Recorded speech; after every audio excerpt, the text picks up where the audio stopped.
Lecture du livre du prophète Isaïe. Ainsi parle le Seigneur. Observez le droit, pratiquez la justice, car mon salut approche, il vient, et ma justice va se révéler. Les étrangers qui se sont attachés au Seigneur pour l'honorer, pour aimer son nom, pour devenir ses serviteurs, tous ceux qui observent le sabbat sans le profaner et tiennent ferme à mon alliance, je les conduirai à ma montagne sainte, je les comblerai de joie dans ma maison de prière. Leurs holocaustes et leurs sacrifices seront agréés sur mon autel, car ma maison s'appellera maison de prière pour tous les peuples. Le prophète qui parle ici est celui que l'on appelle habituellement le troisième Isaïe.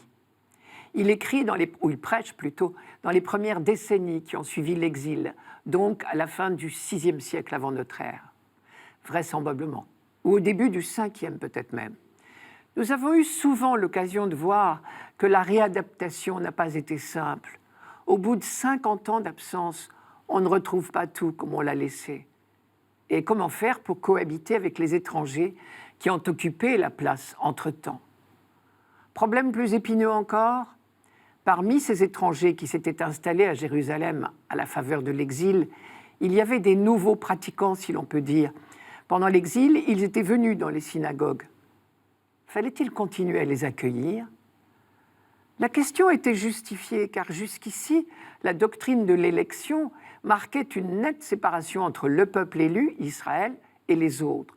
Or, par leur naissance, les étrangers ne font pas partie du peuple élu, et donc de la religion juive. Les plus scrupuleux parmi ceux qui rentraient pouvaient bien avoir une tendance à l'élitisme ou à l'exclusive dans un souci de fidélité. D'autres juifs étaient partisans d'une ouverture à certaines conditions.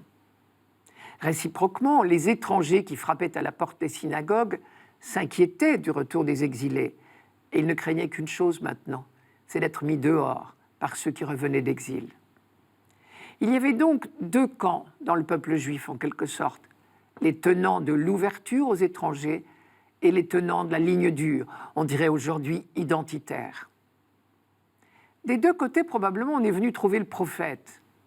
Et celui-ci édicte donc ici, de la part de Dieu, une règle pratique. Elle n'est probablement pas du goût de tout le monde, puisqu'il prend bien soin de faire précéder son texte de la mention « Ainsi parle le Seigneur ». Et il ira jusqu'à répéter 3 fois la même expression dans la formulation de la décision. Ici, nous n'en lisons qu'un extrait. Effectivement, la décision qu'il prône est celle de l'ouverture. Ceux qui veulent, de bonne foi, entrer dans la communauté juive, acceptez-les. Dans les lignes précédentes, on peut lire « Qu'il n'aille pas dire le fils de l'étranger qui s'est attaché au Seigneur, qu'il n'aille pas dire « Le Seigneur va certainement me séparer de son peuple ». Et dans notre texte d'aujourd'hui, Isaïe développe « Les étrangers qui se sont attachés au service du Seigneur pour l'amour de son nom et sont devenus ses serviteurs, tous ceux qui observent le sabbat sans le profaner et s'attachent fermement à mon alliance, je les conduirai à ma montagne sainte, je les rendrai heureux dans ma maison de prière. Je ferai bon accueil sur mon autel à leurs holocaustes et à leurs sacrifices. » Au passage, le prophète a quand même clairement indiqué les conditions de l'ouverture. Garder le sabbat, pratiquer l'alliance, faire ce qui plaît au Seigneur. Mais l'ouverture est bel et bien là.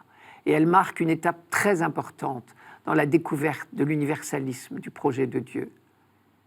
L'insistance sur la pratique du sabbat sans le profaner, comme il est dit, est très révélatrice. Pendant l'exil, la pratique du sabbat a été un élément très important de la sauvegarde de la vie communautaire et de l'identité juive. Et il ne faudrait pas qu'une trop grande ouverture entraîne une perte d'identité.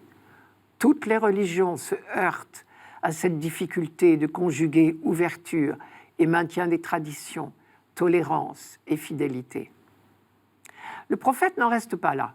Au-delà de la règle pratique, il ouvre sur une annonce prophétique du projet de Dieu, ou plutôt, il replace la règle pratique dans la perspective du projet de Dieu. Je cite, « Ainsi parle le Seigneur, observez le droit, pratiquez la justice, car mon salut approche, il vient, et ma justice va se révéler. L'annonce de la venue prochaine du salut de Dieu remplissait déjà les chapitres précédents dans le 2e Isaïe, ainsi que la condition de l'accueil du salut de Dieu. Observer le droit, pratiquer la justice. Déjà aussi, on mentionnait les peuples étrangers, les nations. Mais il semble bien que jusqu'ici, il n'était encore que témoin de l'œuvre de Dieu en faveur du peuple élu. Je vous lis quelques phrases du 2e Isaïe. Alors la gloire du Seigneur sera dévoilée et tous les êtres de chair ensemble verront que la bouche du Seigneur a parlé. Ou encore, ma justice, je la rends proche, elle n'est plus éloignée. Mon salut ne sera plus retardé. Je donnerai en Sion le salut, à Israël je donnerai ma splendeur. Ou encore, elle est proche, ma justice, il sort mon salut, et mes bras vont juger les peuples. Les îles mettront leur espérance en moi et seront dans l'attente de mon bras, c'est-à-dire de l'expression de ma puissance. Avec le texte d'aujourd'hui, semble-t-il, un pas nouveau est franchi. Quiconque observe le droit et pratique la justice est désormais admis dans la maison de Dieu. Et voici le texte du verset 2 que la liturgie ne nous a pas fait lire ce dimanche. « Heureux l'homme, c'est-à-dire tout homme, qui fait cela, gardant le sabbat sans le déshonorer, gardant sa main de faire aucun mal. » Et le prophète conclut, « Car ma maison s'appellera maison de prière pour tous les peuples. »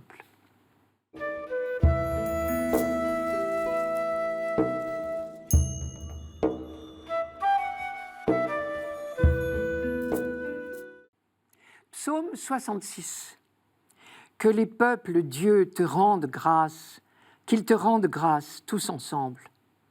Que Dieu nous prenne en grâce et nous bénisse, que ton visage s'illumine pour nous. Et ton chemin sera connu sur la terre, ton salut parmi toutes les nations. Que les nations chantent leur joie, car tu gouvernes le monde avec justice. Tu gouvernes les peuples avec droiture. Sur la terre, tu conduis les nations. La terre a donné son fruit. Dieu, notre Dieu, nous bénit. Que Dieu nous bénisse et que la terre tout entière l'adore. Dans la liturgie juive, ce psaume se présente comme une alternance.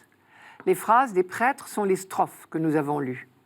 Et l'assemblée reprend en refrain le verset du début. Que les peuples, Dieu, te rendent grâce, qu'ils te rendent grâce tous ensemble. Quant aux phrases des prêtres elles-mêmes, elles s'adressent tantôt à l'assemblée, tantôt à Dieu. La première phrase de bénédiction des prêtres reprend exactement un texte très célèbre du livre des Nombres. Je vous le donne. Que le Seigneur te bénisse et te garde. Que le Seigneur fasse briller sur toi son visage, qu'il se penche vers toi. Que le Seigneur tourne vers toi son visage, qu'il t'apporte la paix. Vous avez reconnu ce texte du livre des Nombres, c'est la première lecture du 1er janvier de chaque année. Pour un 1er janvier, jour des vœux, c'est le texte idéal, évidemment. On ne peut pas formuler plus beaux vœux de bonheur. Mais au fond, une bénédiction, c'est ça, des vœux de bonheur.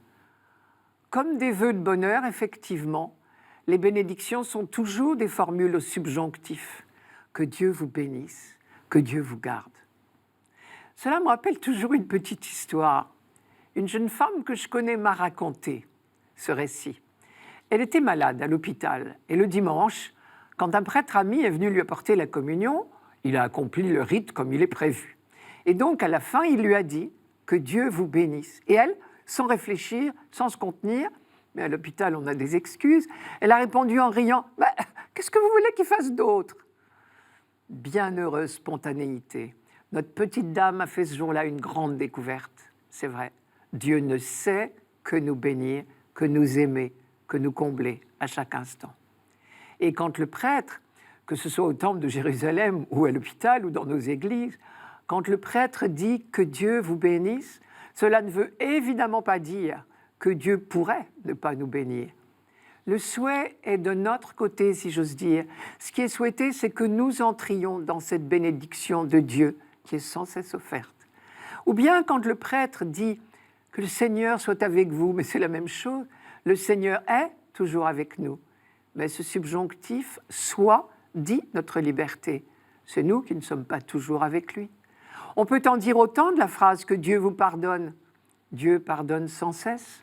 À nous d'accueillir le pardon, d'entrer dans la réconciliation qu'il nous propose. Nous savons bien que du côté de Dieu, les vœux de bonheur à notre égard sont permanents. Vous connaissez la phrase de Jérémie ? « Moi, je sais les projets que j'ai formés à votre sujet, dit le Seigneur. Projets de prospérité et non de malheur. Je vais vous donner un avenir et une espérance. » Nous savons bien que Dieu est amour. Toutes les pensées qu'il a sur nous, si j'ose dire, ne sont que des vœux de bonheur. Autre piste pour comprendre ce qu'est une bénédiction au sens biblique, je reviens au texte du livre des Nombres que je lisais tout à l'heure et qui ressemble si fort à notre psaume d'aujourd'hui. Que le Seigneur te bénisse et te garde.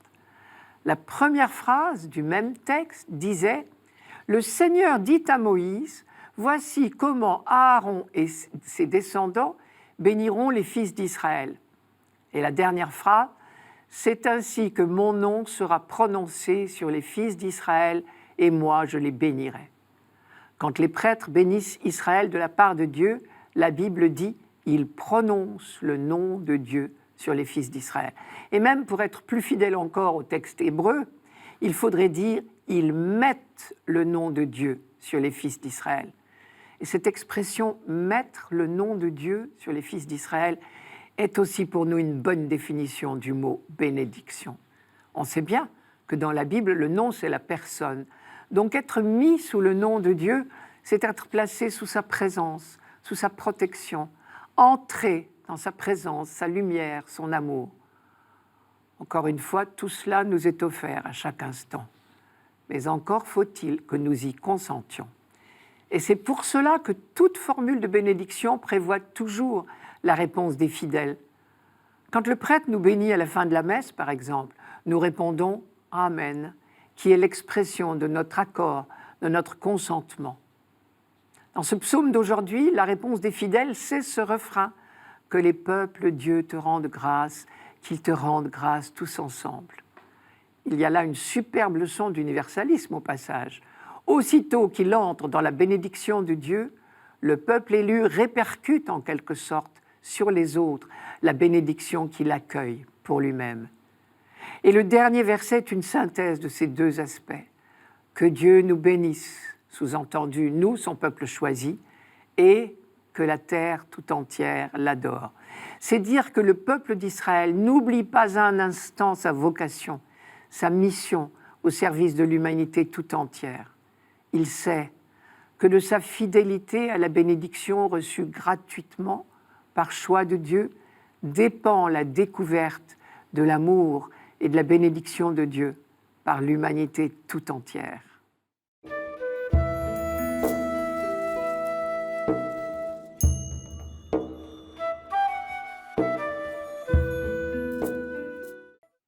Lecture de la lettre de saint Paul apôtre aux Romains. Frères, je vous le dis à vous qui venez des nations païennes. Dans la mesure où je suis moi-même apôtre des nations, j'honore mon ministère, mais dans l'espoir de rendre jaloux mes frères selon la chair et d'en sauver quelques-uns. Si en effet le monde a été réconcilié avec Dieu quand ils ont été mis à l'écart, qu'arrivera-t-il quand ils seront réintégrés ?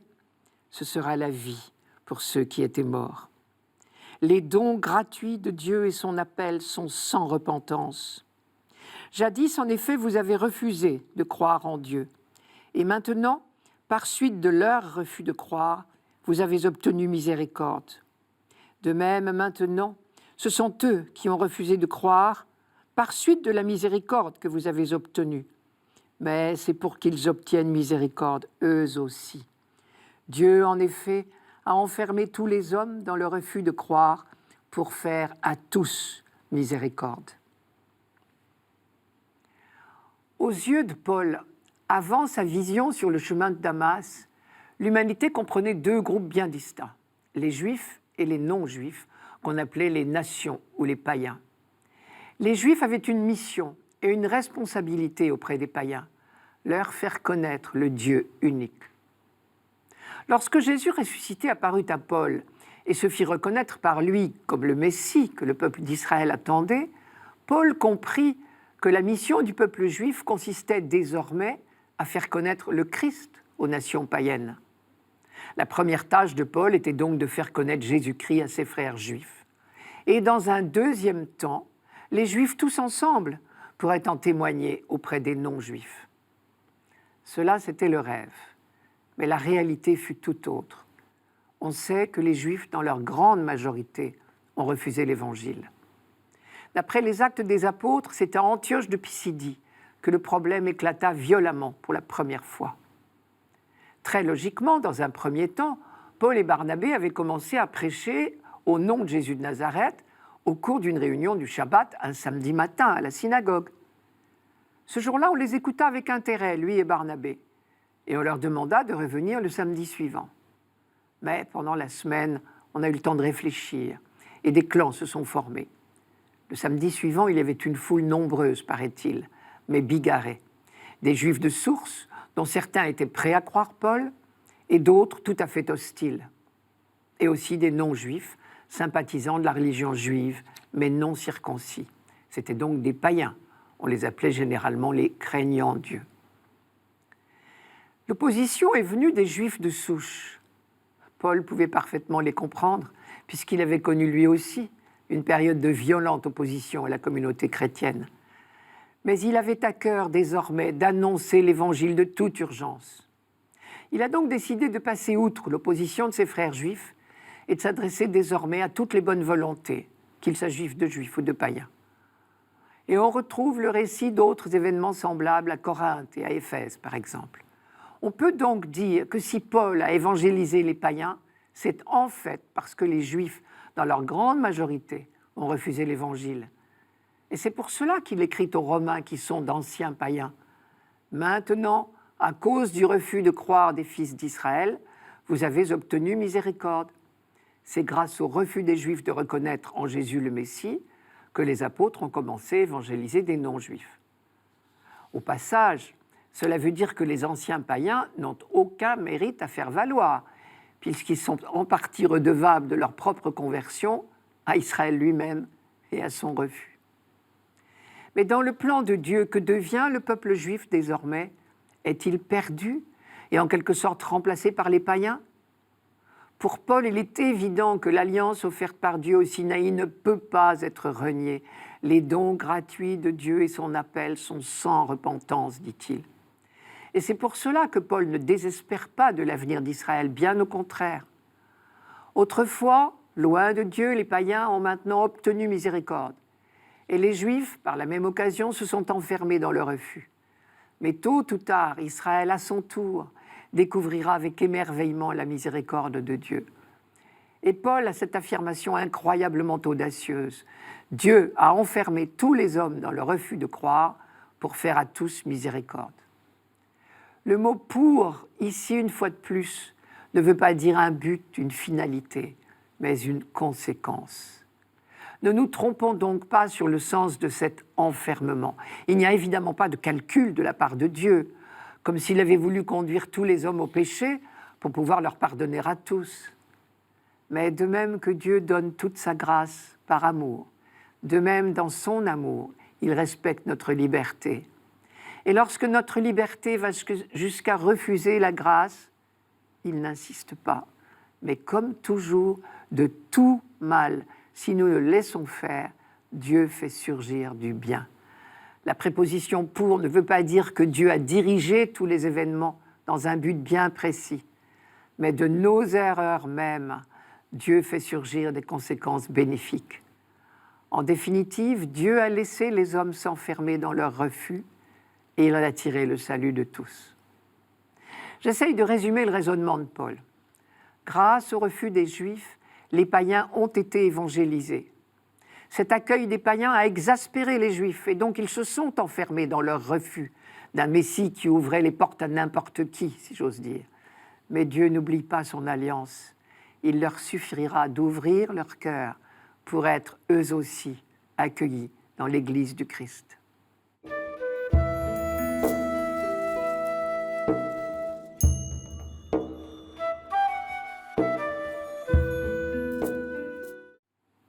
Évangile de Jésus-Christ selon saint Matthieu. En ce temps-là, partant de Génézareth, Jésus se retira dans la région de Tyr et de Sidon. Voici qu'une Cananéenne venue de ces territoires disait en criant « Prends pitié de moi, Seigneur, fils de David, ma fille est tourmentée par un démon. » Mais il ne lui répondit pas un mot. Les disciples s'approchèrent pour lui demander « Renvoie-la, car elle nous poursuit de ses cris. » Jésus répondit « Je n'ai été envoyé qu'aux brebis perdues de la maison d'Israël. » Mais elle vint se prosterner devant lui en disant « Seigneur, viens à mon secours. » Il répondit « Il n'est pas bien de prendre le pain des enfants et de le jeter aux petits chiens. » Elle reprit « Oui, Seigneur, mais justement, les petits chiens mangent les miettes qui tombent de la table de leur maître. » Jésus répondit « Femme, grande est ta foi, que tout se passe pour toi comme tu le veux. » Et à l'heure même, sa fille fut guérie.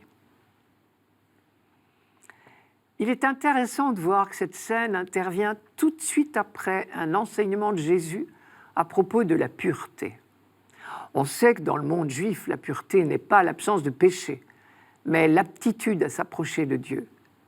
Et les pharisiens attachaient beaucoup d'importance aux règles de pureté pour être dignes de prier et de se rendre au temple. Or, Jésus, lui, vient de dire que la pureté est d'abord affaire de cœur et d'intention.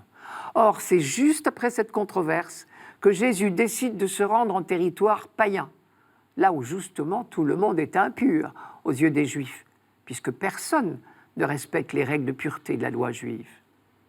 Cette Cananéenne en particulier, qui vient à la rencontre de Jésus, est une païenne. Pourtant, elle n'hésite pas à s'adresser à lui pour lui demander de guérir sa fille. Sans doute a-t-elle eu vent de la réputation de guérisseur de Jésus. Curieusement, celui-ci ne répond pas, ce qui incite ses disciples à intervenir. « Renvoie-la, elle nous poursuit de ses cris. » Cela fait penser à la parabole de l'ami importun que rapporte saint Luc.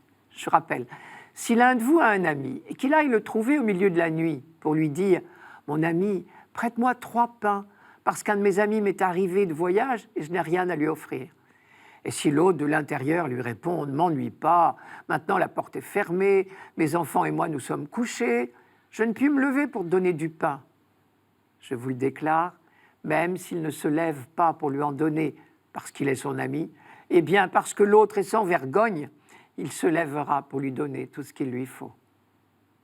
Il semble bien que par cette parabole, Jésus recommande la persévérance dans la prière.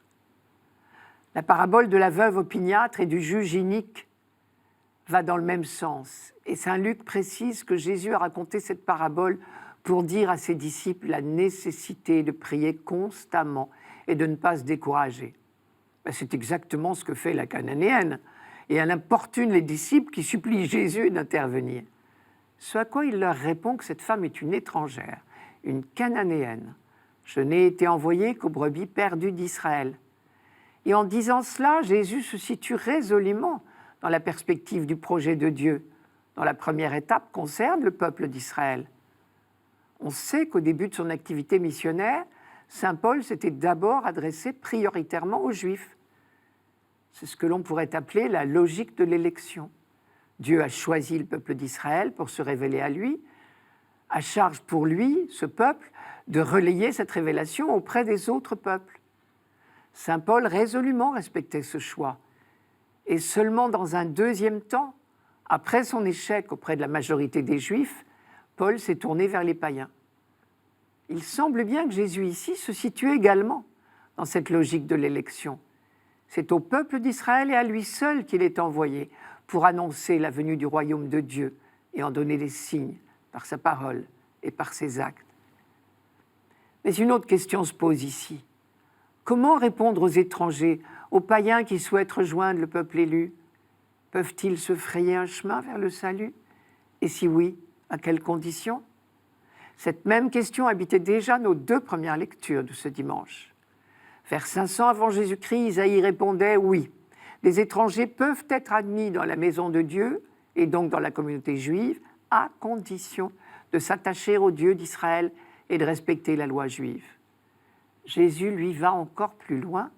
Il commence par justifier son refus d'intervenir, Il n'est pas bien de prendre le pain des enfants et de le jeter aux petits chiens, mais il finit par agir en faveur de la Cananéenne. Et pourquoi change-t-il d'avis? Parce qu'elle a la foi, tout simplement. Femme, ta foi est grande, que tout se passe pour toi comme tu le veux. Je ferai 3 remarques. Premièrement, Jésus dit que la Cananéenne a la foi, simplement parce qu'elle s'obstine à lui faire confiance. Elle ne se laisse pas rebuter, au contraire, elle insiste. Les petits chiens mangent les miettes qui tombent de la table de leur maître. La foi, n'est-ce pas cela? S'obstiner à faire confiance. Deuxième remarque, Jésus n'exige de la Cananéenne aucune des pratiques de la religion juive, seulement la foi. C'est très exactement la position que Paul prendra plus tard, lorsqu'il évangélisera les païens.